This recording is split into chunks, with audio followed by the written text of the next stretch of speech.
The family of our departed brother, Vilo, the widow, the daughters Binaifa and Sia, as well as the son Elichi, the Kenya Diaspora Alliance led by Dr. Sais Marasa, and the Kenya-US Bar Association, and all those present. Good afternoon. I'm honored and privileged to join you to celebrate a gracious and a great colleague. I honor and celebrate the family of Pheroze Nowrojee and the present and those who are present in this function. I very much wanted to be with you in the US for this celebration, but I had to cancel due to the Gen Z memorials that we have commenced here in Kenya today. In fact, I have just returned from a solemn memorial service at All Saints Cathedral, and I will be marching in solidarity with the youth on the 25th of June. I'm mentioning these events because Pheroze cared deeply about the Gen Z movement.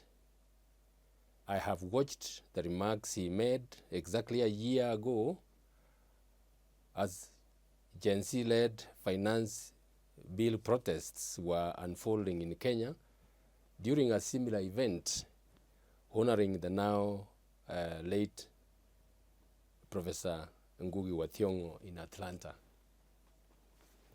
I also had the opportunity to meet with Pheroze and Vilo at their home early this year and share views on how to move our country forward. Pheroze and Vilo are indeed some of the very first people I consulted on my bid for presidency of Kenya. They both encouraged me to run for the presidency in the 2027 general elections to reset, restore, and rebuild our great country. To those of you who follow Kenyan news closely, I'm sure you now know that I formally declared in a television interview on Wednesday that I will be in the ballot for the 2027 presidential election. I'm very sad that Senior Counsel Pheroze Nowrojee will not see a David Maraga presidency when it happens.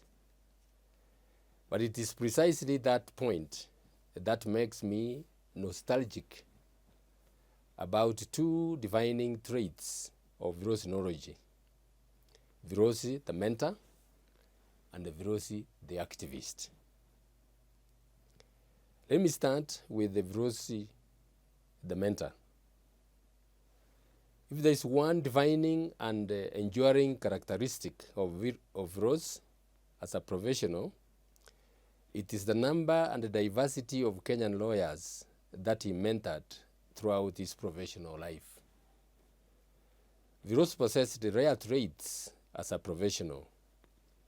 He was a deep intellectual, a legal pragmatist, and an extremely gracious and humble lawyer. Those are no traits that often sit as a suit in a lawyer. Most of the brilliant lawyers tend to be arrogant and dismissive. In this way, Pheroze was an exception, which made him not just an endearing, but also an intriguing personality. But this combination of rare salutary traits made him a perfect mentor and ultimately one of the lawyers who has had the most impact on the profession. Even more admirable, is the diversity of the lawyers he directly impacted through his mentorship. Most of us would, of course, know of the public testimonies of senior lawyers and my peers, such as Paul Mwite, Chief Justice-Emeritus Will Mutunga, Gitobu Imanyara, Martha Karua, the current Chief Justice, Martha Koome, and others who have given tributes of how much they benefited from Pheroze Nowrojee's peerage and mentorship. You may also know of Elisha Ongoya, a former dean of Kabarak Law School and a great trial lawyer. We recently watched him during the impeachment of the former deputy president, Gachagua. You may also know Christine Nkonge, the immediate former executive director of Katiba Institute and one of Kenya's finest strategic litigators, and Julius Uwetu, one of Kenya's most brilliant courtroom lawyers.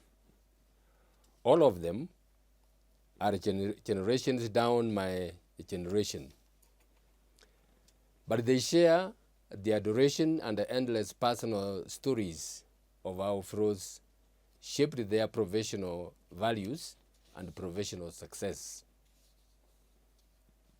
And then there is a young man known as Miracle Mudenyi. Mudenyi is currently a student at Kenya School of Law. Between him and Pheroze, there is at least a 60-year age difference. Pheroze mentored Mudenyi, who writes the following about him, and I quote, "The tributes pouring in spoke of a towering figure in the fight for human rights and constitutionalism. Yet for all his towering intellect and courtroom mastery, those of us who met him remember his warmth, humility, and the gentle smile that often preceded his incisive arguments." End of quote. I know there are so many Mudenyis out there who have been greatly impacted by Pheroze's professionalism and the sense of humility.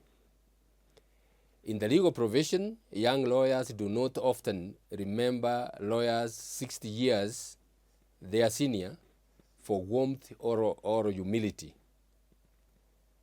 for their smiles. They often remember them for their toughness and the intimidating aura. That is what made Nowrojee the great mentor he was.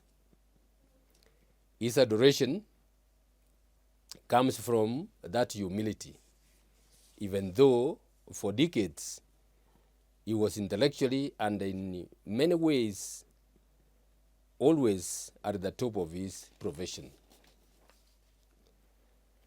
Let me now turn to Pheroze as an active citizen. One would think that for a lawyer of Pheroze's intellect, standing and professional accomplishment, activism would be the last thing on his mind. Because the path of shunning activism is the convenient path chosen by most successful lawyers who obsess about money and status, and there's always a lot of those, but not Pheroze. Indeed, Pheroze perpetually lent his intellect, his creative mind, his voice, and voice to diverse movements that worked and continue to work to make Kenya a great country. He rose to prominence for challenging Presidents Jomo Kenyatta and Daniel Arap Moi's excesses, including detention without trial that so many were subjected to in the 70s, 80s, and 90s. He worked closely with Jaramogi Oginga Odinga and other political luminaries to liberate Kenya from one-party dictatorship. He was a critical member and official of Ford Party, Ford Kenya Party, and the Social Democratic Party. Yet, despite being involved in party politics, he kept his integrity, his candor, and his unwavering focus on the larger mission of steering Kenya towards the path of constitutionalism and the rule of law, some of those traits that he and I share. Pheroze worked with public intellectuals and activists, not just in Kenya, but in the East African region and the African continent. He was a patriot, an African, but more importantly, he was deeply a Pan-African. He agitated for workers, for people living in informal settlements, for women facing sexual and gender-based violence. Pheroze spent time in those places the rich and powerful consider beneath them, graciously interacting with the diverse mosaic of Kenyans. This quote from the Wanjira Wanjiru of Mathare Social Justice Center sums this up quite well. And I quote, "About 2 weeks ago, we hosted the gallant social justice activist and human rights lawyer at Mathare Social Justice Center for an intergenerational session with senior comrade Pheroze Nowrojee. We are deeply saddened to learn of his transition. He leaves behind such a rich legacy. We honor and celebrate him always." End of quote. Now let me reflect on what I think Pheroze would have perceived of the role of the Kenyan diaspora in governance, human rights, and the rule of law. The fact that you are honoring Pheroze in the United States is a testimony of his impact on your lives. I understand that he was given awards before and spoke at major events organized by KESA under the leadership of Dr. Esther Obonyo, Akodoi led by my friend David Ochwang, and One Voice Consortium chaired by Dr. Robert Chiuri. Thank you for recognizing one of Kenya's greatest senior counsel. Pheroze was a diasporan and a global citizen. He spent significant time outside the country studying, lecturing, traveling, and offering positive solidarity. His pathway to law was through schools in Kenya, India, United States of America, and ultimately through England, where he was admitted as a barrister. Before reflecting on what I believe Pheroze would have wished from the diaspora, let me first offer my own thoughts about the diaspora. First, I wish to appreciate the enormous and consequential contribution that the diaspora is to Kenya. Your intellectual contribution and being the voice for governance and accountability is quite commendable. You are not just supporting some of us and your relatives at home. You are literally partly propping up our country from economic collapse. Remittances from the diaspora are not only a major factor, but a core factor of sustaining our economy, surpassing tourism, agricultural exports, and foreign direct investment as a source of foreign exchange to our country. According to the central bank, in the first quarter of this year, you in the US sent home 1.25 billion US dollars. That is not by any chance a small amount of money.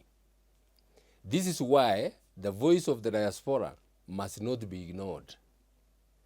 This is why I continue supporting the right of Kenyans in the diaspora to vote.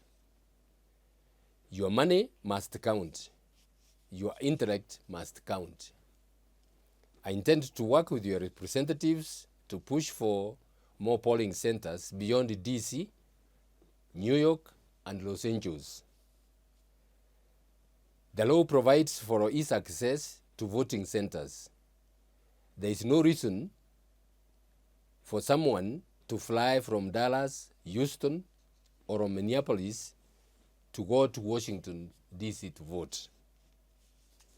Second, we are aware of how hard you work, how focused you are to achieve the success you have. Even more than hard work, what awes me about the Kenyan diaspora is its sense of purpose, its uncompromising sense of focus. I personally know many Kenyans in the diaspora who have become so accomplished when all they brought from Kenya was $100 and a single suitcase of clothes. Yet through clarity of purpose, focus, hard work, you have achieved doctorates and other prestigious professional credentials, as well as building business empires. You have moved from the single suitcase to become very successful professionals and entrepreneurs. In many ways, our diaspora is the best window of what Kenyans can do and achieve if the government allowed them to a conducive and facilitative operating environment. But I'm also aware that the breakdown in the rule of law impedes your ability to invest effectively back at home here in Kenya.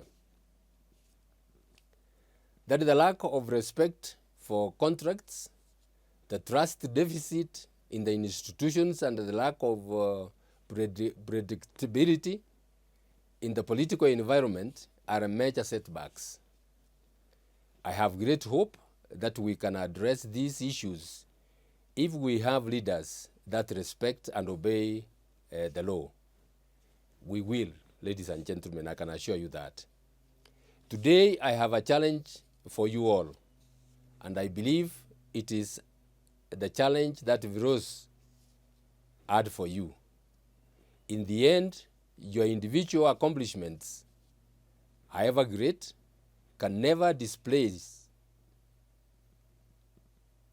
the need of our country to succeed as well. You cannot be settled until your people at home get the environment and facilities to enable them to thrive. Your success in the diaspora cannot displace your calling to be active citizens. For his civic consciousness and activism, I believe Pheroze would have wanted to see Kenyan engineers in the diaspora organize themselves and regularly petition the government of Kenya, the Kenya National Highways Authority, KURA, and KERA, to say you cannot continue building substandard infrastructure. Pheroze would have wanted the many medics and all professionals in the health sector in the diaspora to regularly petition the government, critique government health policies and plans, and offer the best and workable solutions on healthcare given their rich comparative knowledge. He would have told the many accomplished economists and professionals in the finance sector to actively engage the Kenyan government to achieve advise against death benching, corruption, and excessive lifestyles of senior public officers. Pheroze would have appealed to the many accomplished educationalists, psychologists, and sociologists to tell the government that being tentative and playing political games with the Kenyan education system is a crime to the current and future generations of our country. Pheroze would have challenged landscapers and environmentalists in the diaspora to insist to Johnson Sakaja that he must get landscaping and city planning right, and not just obsessing with tinkering and patching up the city with cabro, making Nairobi a concrete jungle. Pheroze would have appealed for a return to the green city in the sun, with thriving trees and carpets of jacaranda leaves, like the beautiful cherry blossoms of DC in the spring. Pheroze would have appealed to the influencers in the diaspora to speak up against the violence we saw in our streets this week. He would have asked you to march to the Kenyan embassies and consulates abroad to express your disgust at the police violence and the killings, especially those of our youths. Pheroze would have asked you to raise your voices in support of the youth and I, as we march on the 25th against impunity. He would have asked you to provide your financial and moral support to campaigns for good governance and the rule of law. Pheroze would have appealed to you to register as voters and to vote in 2027. He would have called on you to vote for leaders with integrity and who are keen to reset the country to constitutional order and the rule of law. Pheroze would have said this to every professional in the diaspora, every person, and reminding them that this is a duty imposed on all of us by our Constitution. The duty to vote is a duty imposed on all of us by our Constitution. A duty to work towards achieving people-centric sustainable development. What I postulate above as Pheroze's challenge to you is also my challenge to you. Kenya is at a moment of inflection. We have a powerful, educated, and politically conscious youth who are fighting every day to make their country better. I invite you to join them, to support their efforts, not just through donations and remittances, but by organizing yourselves into diverse forces based on professional interests, your counties, and the constituencies of origin. This way, your contributions can effect changes in the farthest corners of our republic. I invite you to be part of the unwithering voice that consistently demands that Kenya must be better. And yes, I know that some of you are already doing this in your small ways, but we must organize better, we must be structured, we must be consistent, and we must be in it for the long haul. I'm doing my part, like as I stated earlier in this address. I have agreed to get myself into the dirty pool of Kenyan politics by declaring to run for presidency. If you don't give me support, I will drown. I am aware our politics are dirty, but we must work together to redefine how politics is conducted in Kenya.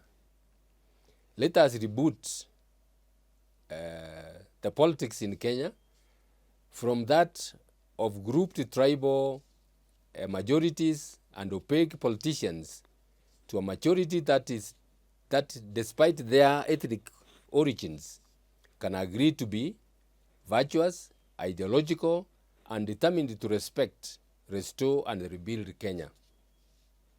I know we are in for the long haul. One colleague informed me that, accepting to run in 2027, I am going to be thrown into the mud pool. I am prepared for that with your support, and I have every reason to believe that we are going to succeed. I would like to seek your support in whatever way and form in my presidential bid. Ladies and gentlemen, please consider that as a bid for Kenya. I am interested in doing what we can to change our country. We have a great country. We cannot afford to have it run the way it is being run. I look forward to your partnership. Now I'll conclude with the words of Gina Jean in Basi Kavar about Pheroze Nowrojee. And I quote, "Nowrojee was not just a lawyer, he was a moral compass in an era where many chose silence." End of quote. Many choose silence when it is convenient. Pheroze would never sit and choose silence in the face of injustice. And like that ubiquitous quote, "The only thing that refuses to be buried with a person in their grave is their character." Let that character of Pheroze, or being a moral compass, in times like these, fool us in his death. Let us all be Pheroze. I thank you very much for listening to me in this celebration of a great man in Kenya. We will all remember a great man. Thank you very much. May God bless you.